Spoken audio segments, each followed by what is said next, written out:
being 3, 4, 5% like it had been in May and early June was now going up to where it ended up hitting even 15% just last week. You also saw an increasing amount of traffic starting in that third week of June for people visiting the emergency department with COVID-like illnesses.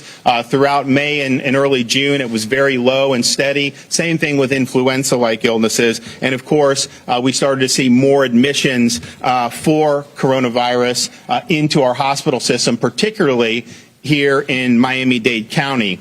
And I know many Floridians are filled with apprehension as they wonder, what does this mean? What do these trends mean for our health, for our families, and for our jobs? How long is this going to go on for? What's going to happen with things like kids being in school? I hear you, and I, along with our federal partners, our local leaders, and our great medical community, we're working nonstop to be able to respond to this crisis.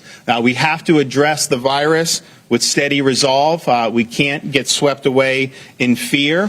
We have to understand what's going on, understand that we do need, that we have a long road ahead, but we also have to understand that within the context of the moment. So a comment on some of the cases, because I think that we hear a lot about a number of cases. And that is true, that somebody has tested positive. That creates a case, the way this stuff is reported. It's also important to understand if you have X number of cases, how many tests were conducted to be able to get to that many tests. So, for example, the last 2 days, people have talked about a record number 2 days ago, and then today, not as many, but still a significant amount. 2 days ago, the state of Florida conducted 144,000 cases. To put that in perspective, when we were here in March, we were probably doing hundreds a day. Then we got up to doing 5,000 to 10,000 a day. The whole United States was probably not doing 144,000 tests at the beginning of March. And so that is an enormous amount of tests. Today's report was 112,000, 113,000 tests. That is a huge, huge number. Fortunately, although the cases were commensurately high with that testing, the percentage of people who were testing positive has finally started to decline. We'll see if that's a trend or whether that'll be something that is short-lived. Certainly, we can say that the percentage of people who come in and test positive has stabilized. Throughout March and April, we would have typically 90 to 92% of everyone who would test would come back negative. As we got into May and the beginning of June, we would typically have 95% of the people who test would come back negative. More recently, it's been about 85% of the people who test come back negative. We'd like to get that back to where 90+% of the people are testing negative. We think that we think we've stabilized. We think we may be going in that direction. It's also the case that, as you've seen more cases, we've also seen a decline in the case fatality rate. So Florida, as of today, was 1.5%. That's a fraction of the national average, which is about 4%. And then in other states, you're looking at states that have had 6, 7, 8%. I think that's partially because the folks here in Florida have really learned a lot about how to treat this. Also, it's to the fact that many of our cases are occurring in people who are low risk, particularly people in their 20s, 30s, and early 40s. Nevertheless, I think that that's something that bears mentioning. So we're in a situation where we're taking action every day to be able to address the issue with the spread of COVID-19. Saturday, we were able to get the therapeutic remdesivir dropped in Florida hospitals across the state. That was a request because even though they were due a shipment, sometimes I think at the end of this week or next week, they wanted to have enough because they were using it. The physicians like it, and with the uptick in people in the hospital was needed. So that was able to drop. We're obviously going to work to make sure that supply is replenished as much as we can going forward. We're also assisting at the state level with places throughout Florida, but particularly in South Florida, with personnel, medical personnel, particularly nurses. Carlos Magoya will talk about, if you look at the number of beds available countywide or statewide, there's a lot of beds available. I think the census statewide, I think there's 13 or 14,000 beds that are available. The key is having the requisite personnel to be able to address not just COVID patients, but also people that come in for things other than COVID. So we've already dedicated 100 personnel that the state had on contract basis to Jackson here in Miami-Dade. We've put 100 on the way into the Tampa Bay area. We have a total of 1,000 that are going to be parceled out, which is with our initial mobilization, but we're also going ahead and mobilizing another 2,000. Now, some of those will be used to support our COVID-only long-term care facilities. Some will be able to go to the traditional long-term care facilities to sub in for staff who may test positive and who can no longer be around the residents. And so personnel is probably the number one thing that I have heard from our hospitals and our medical community. And so we're delivering. We also have a request pending with the federal government, with HHS, for some of their teams to be able to come down and assist the effort. We also are expanding the amount of beds in our COVID-only nursing facilities. Florida, from the very beginning, prohibited discharging COVID-positive patients into a nursing home from a hospital if they were still sick with the virus. We also later, as we went on and saw, required that COVID-positive patients be transferred from a nursing home if they were to happen to test positive there. Now, sometimes that just means they get sent to the hospital. A lot of times they're not necessarily in need of hospitalization. They're medically stable, but they do need to be isolated. So we now have, I think, about 14 facilities, and we seem to be adding some every day under the leadership of Secretary Mary Mayhew. So we're rapidly expanding beds in those facilities, including at the Miami Care Center here in Dade. We're also expanding in Broward and Palm Beach counties. This will provide a safe place where a COVID-positive resident of a long-term care facility can be isolated. If they're in the hospital and they're medically stable, but they're still contagious, they can be discharged safely to these facilities without endangering the other residents in their home long-term care facility. We're also doing, and in the midst of getting the results back, with testing every worker at a long-term care facility, all staff, almost 200,000 staff, on a every other week basis. So every 2 weeks, they're getting swabbed, we're sending it in, and we're getting the results back. So we've got results back for over 100,000 of the staff, and fortunately, the percent positive has been under 3%, and that's probably lower than we anticipated, given the prevalence in the community seems to be higher than 3%. So that is going to be an important way to protect those who are the most vulnerable to COVID-19, our residents in long-term care facilities. They represent about 50% of the COVID-related fatalities here in Florida and in many other states. We're also looking to help fortify lab resources at hospitals. When people come into the hospital, if they have COVID symptoms, it's very important for the hospital to know whether they're positive or not so that they can be treated accordingly. Hospitals are running low on some of the lab chemicals. We're working with the White House to try to get more supply down to the state of Florida for our hospitals. We also understand there's a need for faster results for people who are going through things like the drive-through testing sites. The fact of the matter is that there's a lot of testing going on throughout the state of Florida. You have probably 700,000+ tests a day that are being processed mostly by commercial labs. They are backed up. And so when people go through, a lot of times they're not getting their results back for 7 days. Obviously, we want to improve that. And so what we're going to start doing here in Dade, Broward, and in Orange County is establishing dedicated lanes, particularly for people who are symptomatic, where they can then test, swab, and then go to a lab that can turn it around quicker so that they get their results. So we're going to be working on that, which is very, very important. So we have capacity throughout the health system. Carlos Magoya will talk about that. It's very important for people to understand they plan for these types of eventualities, and they're keeping their overall census very stable, even as COVID has represented an increasing part of the census.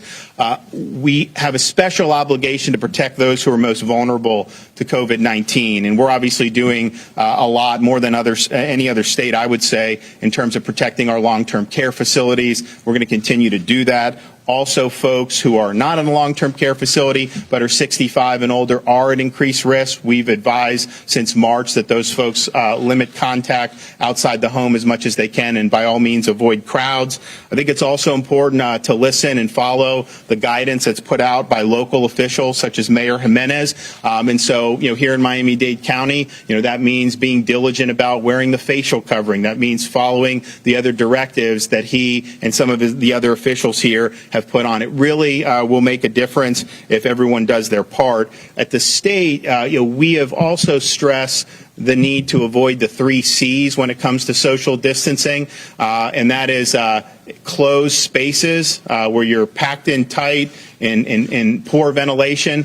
That is a good venue for the virus to spread. Also, crowded places, the more people that you have together, the more likely you are to see a spread. And then really close, sustained contact. Most of the infections occur in the home because you have close, sustained contact amongst family members. That's just something to think about, whether you're with friends and family. That is a vector for transmission. So, we have all guns blazing here. We're going to continue to be providing support statewide, but particularly here in South Florida, where we see the epidemic is the most significant. And I just think it's important to note.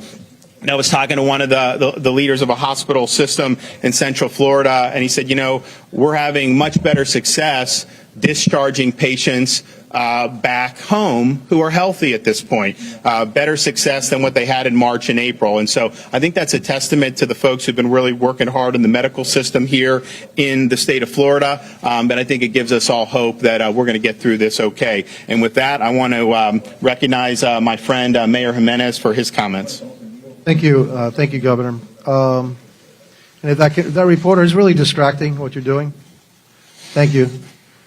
I want to thank you, Governor, for being here and showing and giving us all the support of the state to the people of Miami-Dade County. We know that we're going through a rough time here. We have over 2,000 people now in the hospital with COVID-19. We have over 400 people in ICUs. We have over 200 people in ventilators. These are all record highs for us. As the governor said, everybody's focused in on the number of people that tested positive. That's really not something that we really focus in on, because we know that there's a heck of a lot more people that have COVID-19 that are actually reported officially. We look at the positivity rate. And the positivity rate here in Miami-Dade County now is over 25%. We have taken some measures. We've instituted new rules and regulations. We've instituted a curfew to try to drive down the positivity rate down, so that we can start to reduce the number of people that we have, residents that are in the hospital. We do not want to overload the hospital capacity of Miami-Dade County. The governor has been great in adding additional resources here in Miami-Dade County to our hospitals. He will continue to do that. Also, thank you all for your efforts in bringing the medicines that we need down here and the resources that we need down here. And so, again, very appreciative of that. But the message that I want to give the community is that we have to follow the rules. Please, if you follow the rules, if we all do what we're supposed to do, we can drive the level of contagion down here in Miami-Dade County. Contact tracing is something that we need to have. We need additional contact tracers, but in the end, until we start to drive down the contagion level here in Miami-Dade County, we really can't get a handle on it. And so, again, it's up to us to reduce the level. It's up to us to protect each other. It's up to us to protect the economy, because if we continue to have further rise in the level of contagion and more people going to the hospital, we have to take additional measures that will actually, roll back some of the openings that we had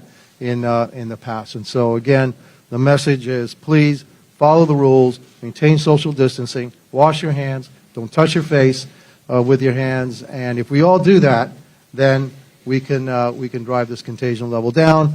We can stop the rise in the number of people going to the hospital, and then we can get back to normal much faster. And so, thank you, Governor, for all your efforts. Thank you also, Carlos Migoya, and coordinating our efforts here with all the hospitals.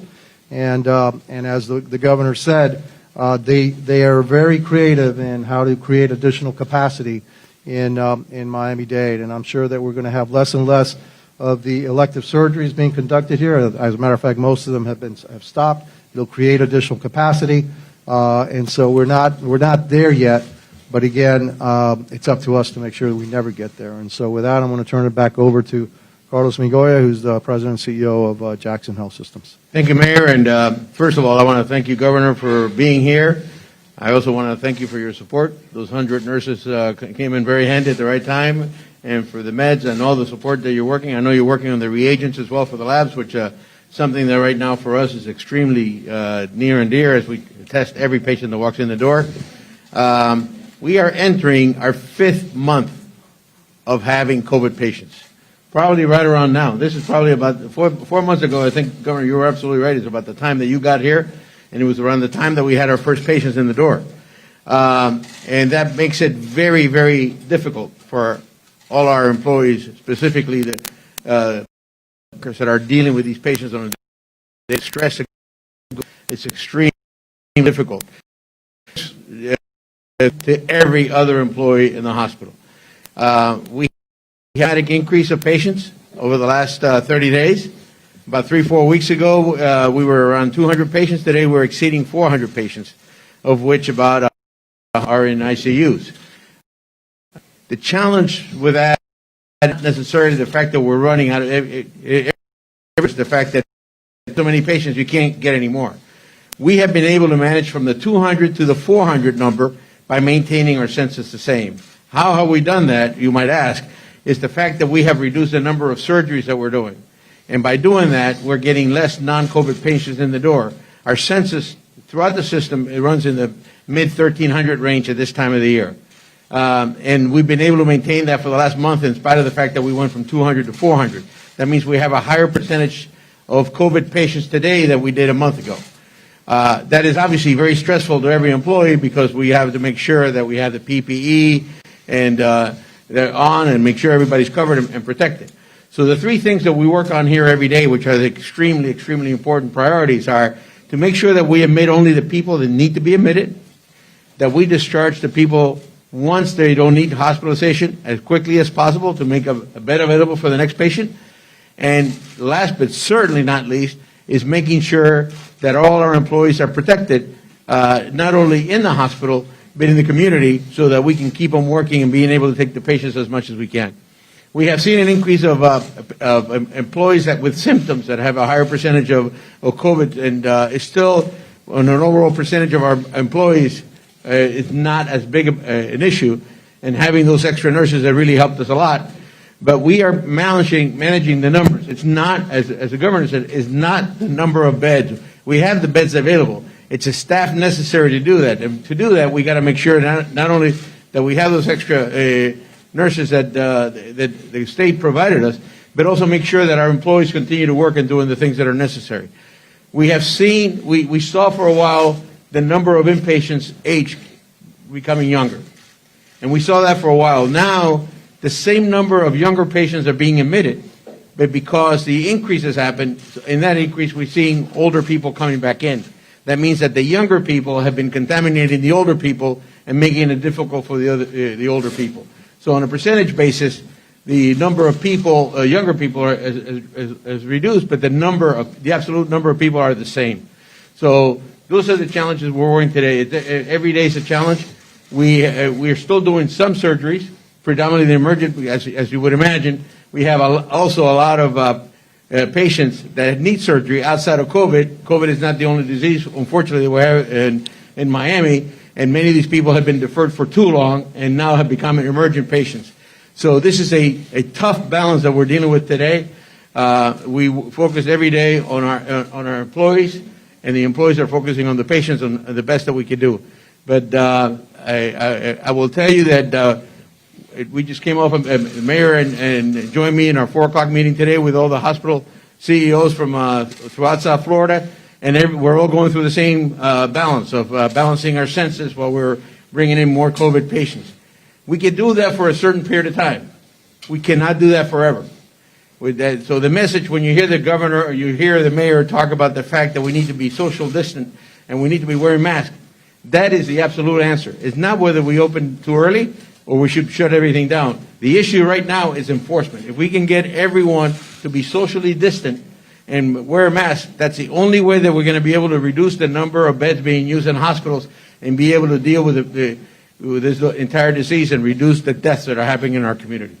So that's all I have to say, and thank you very much, and I guess we'll leave it up to you, Governor. Yeah, and I would just stress, after talking with pretty much every hospital that I've spoken to, we saw a decline in people seeking medical care for things like heart and stroke in March, April, because of I don't know if there was fear of catching coronavirus, maybe fear that there wouldn't be room in the hospitals. And what that's led to, I think, here too, as well, is the patients in the ICU for those conditions are now in worse shape than they would have had they sought the care. So please go and seek the care that you need, particularly for those really serious ailments like heart and stroke. Delaying that is not going to be good for your health. And obviously, while the coronavirus is an important thing, it's certainly not the only issue as it relates to people's health. And certainly when you're talking about heart and stroke, I mean, those are major drivers of poor health outcomes. So please seek the care that you need. I want to thank Carlos Magoya for having us. Thanks, Carlos Jimenez, Mayor, for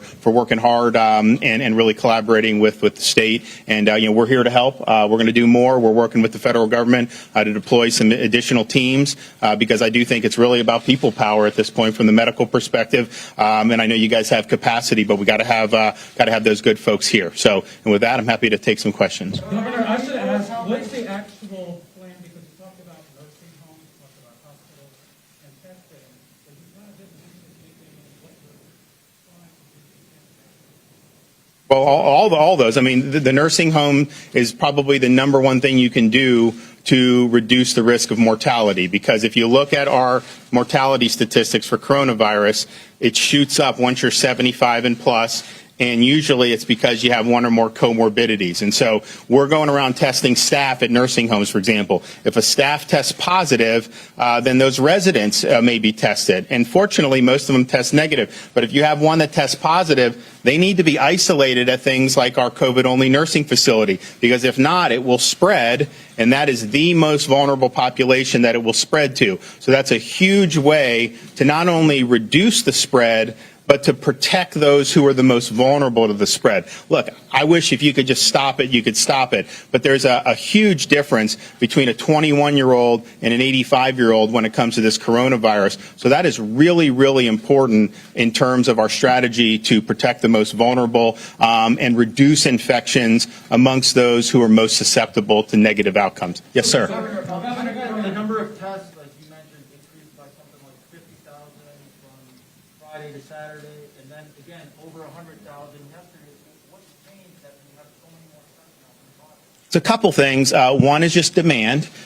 I was going around in May begging people to get tested because the traffic was pretty slow in a lot of our sites. The state, we're operating close to 50 sites, and of course all the hospitals are testing everyone that comes in the door. So you have way more capacity. I mean, we basically have a testing industrial complex now where you can really crank them out. Now, the labs aren't quick as turnaround as we'd like, but that's it. And these nursing home tests, while all of them haven't been reported yet, that's going to be 200,000 tests every 2 weeks, just continuing to come in. So I think that's part of it as well. So there's a lot of factors. But when we went into May, we wanted to expand testing because we thought it was important as we went forward, and particularly to prepare for whatever the virus would do after we got through the March and April. And we thought if we could go from 10, 15,000 tests a day to about 30,000 tests a day, man, that would really be doing good.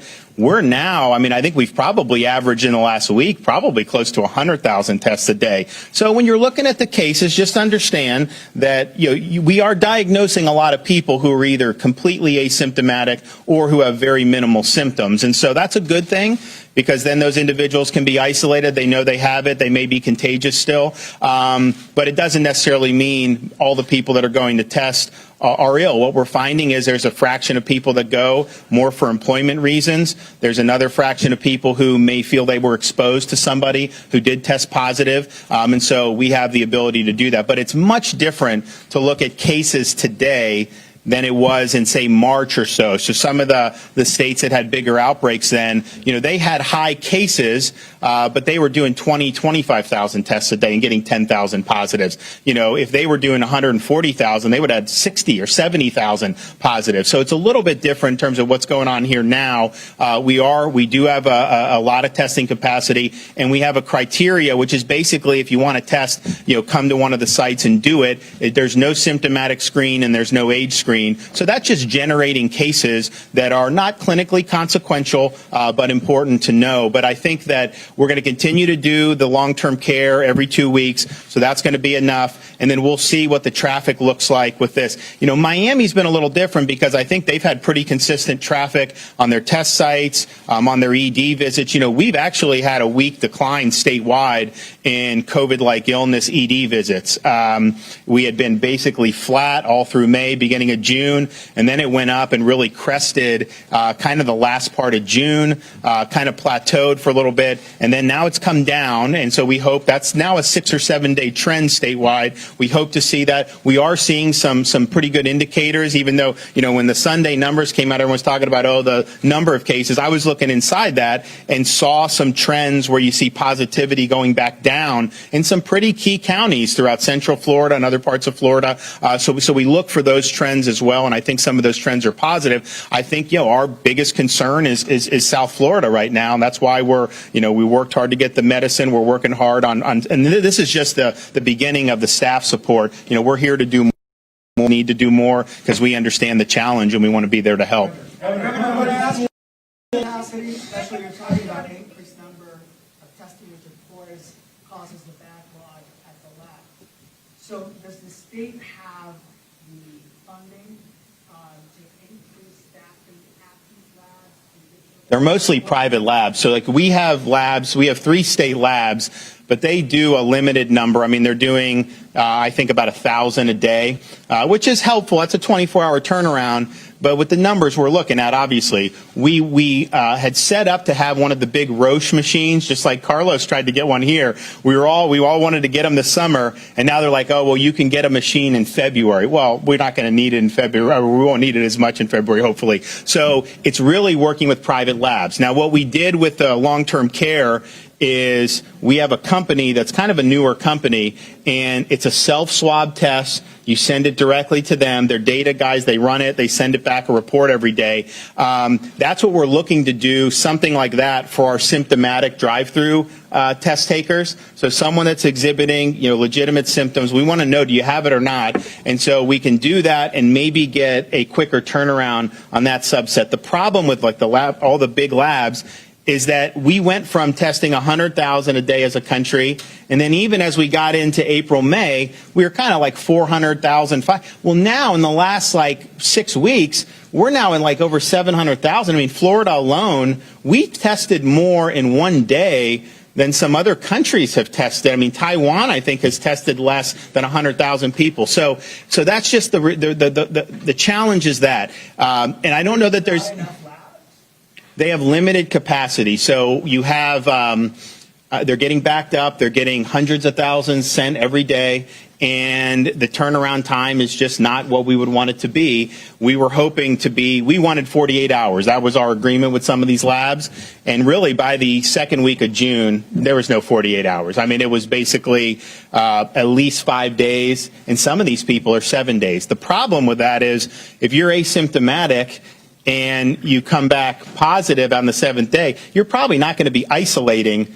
If you don't have symptoms, you're probably going to wait for the result. So if the goal is to stop asymptomatic spread, I think that delay really hurts it. And then I also think you can test negative on day 7, but you could have been infected on day 6. So in some ways, it could be a false sense of security. So we're working on what can we do. I think with the symptomatic, this could be one way. We have the money. I mean, we could pay. If there was a way to pay, we would pay and get it turned around quicker for sure. But I think this is a problem all around the country.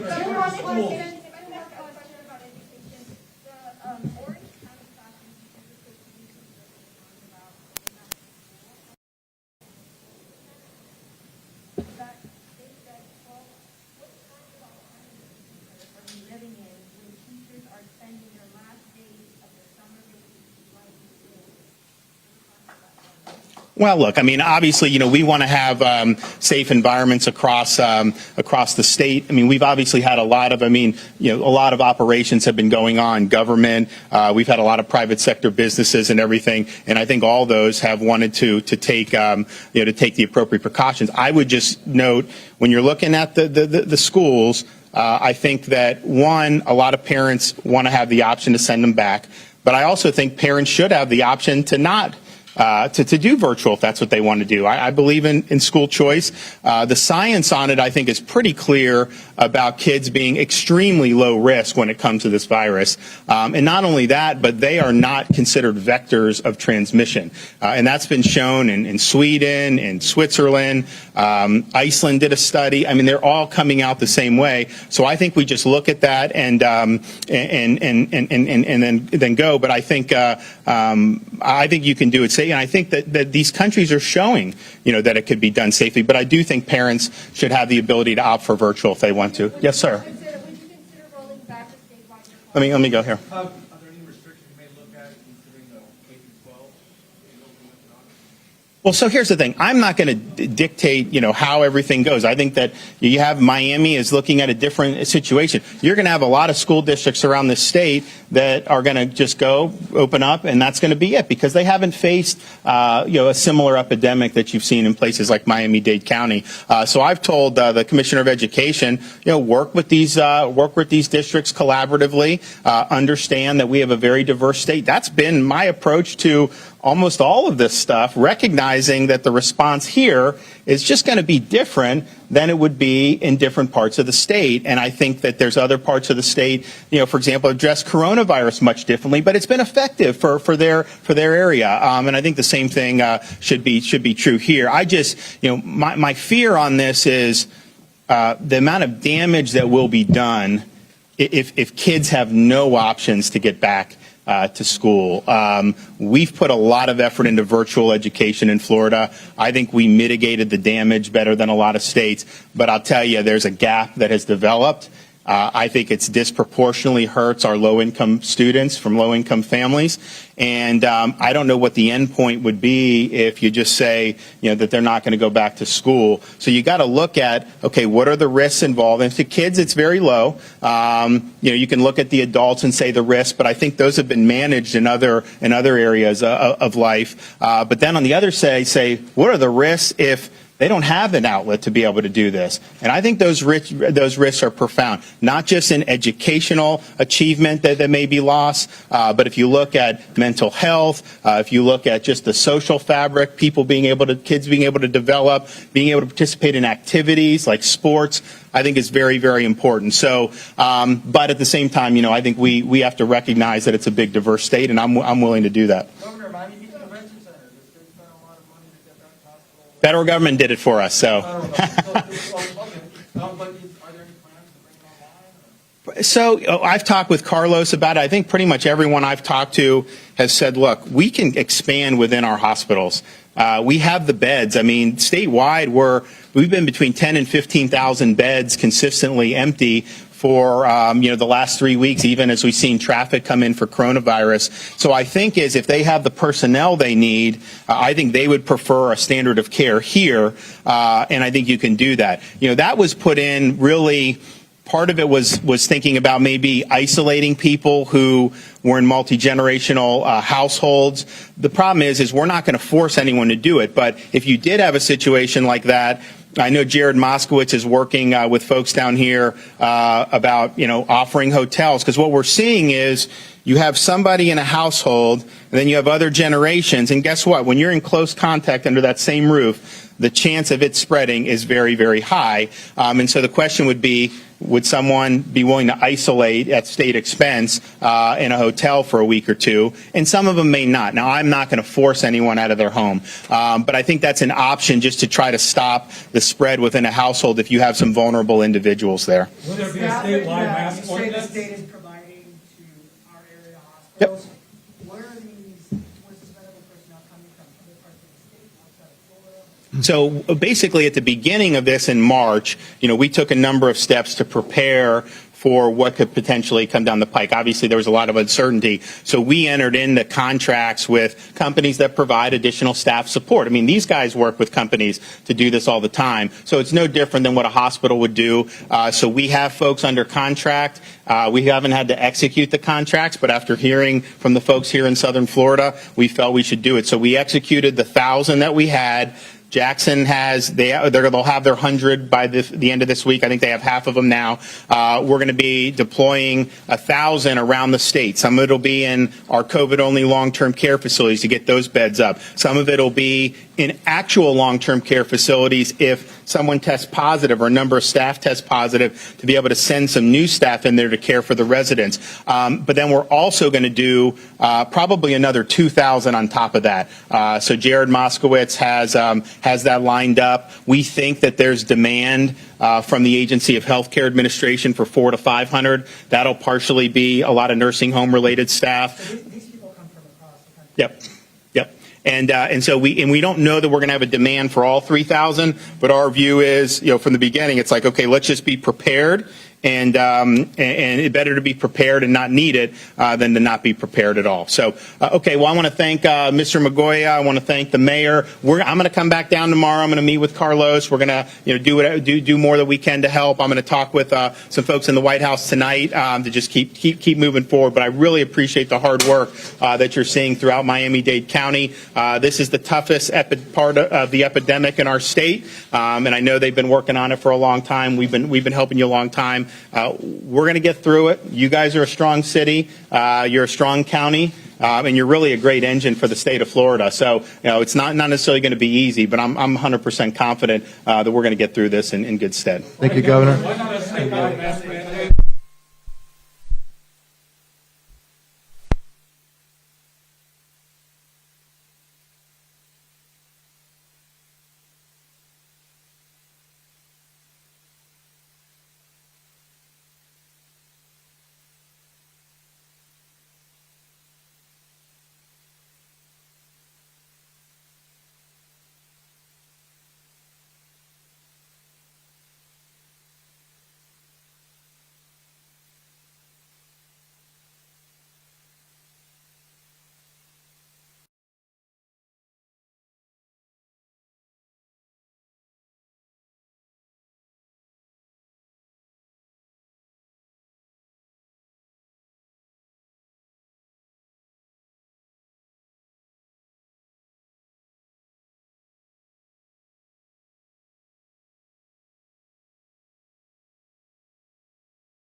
Para mantener la capacidad de nuestro sistema de salud, para que no podemos superar la capacidad del sistema de salud para salvar vidas.